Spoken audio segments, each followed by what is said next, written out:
Hello भाई लोगन, कैसन बड़ा जा हो? बढ़िया बड़ा जा, सब कुछ बढ़िया बा न तनी के। तो देखा जा तनी के हम नहा धोवा के कपड़ा पहन के एकदम तैयार हो के एकदम फिट हो गइल बानी। तो भाई लोग ई बतावा जा, सब केहू नहा धोवा के कपड़ा पहन के कोई घूमे जाला, केहू मार्केट जाला, कि एने ओने गांव में घूमेला।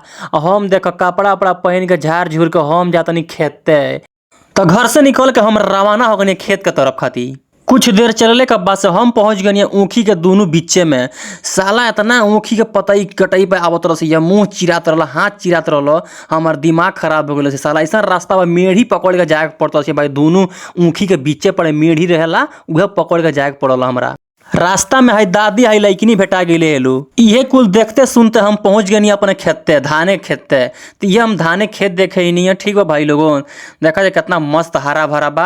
आ देखे ही नहीं है कि पानी बाटे कि नहीं धाने में। धाने में पानी नहीं रही तो धान हो ही नहीं, कहे से कि बारिश उतना होत नहीं बा। आ कल के बारिश भइल बाटे तो वह देखे ही नहीं खेते में कितना पानी लागल बा। देखा जाए कितना भरा भरा हमार धान लौकता भाई लोग। तहनिया बारिश होता कि नहीं, पानी लागल बा कि नहीं धानी में। देखा जाए पानी थोड़ा मोड़ा बा, लेकिन अच्छा खुशी भला देख के कि धाने में पानी लागल बा। ई हमार ऊख यानी कि गन्ना, इहो एकदम हरा भरा एकदम मस्त बा, एकदम चंचल बा। घाम लागत रही तो हम थोड़ा बैठ गई है। हमारे धाने का अरिया अरिया सारा बकरी चादर से करी माँ का चोदो।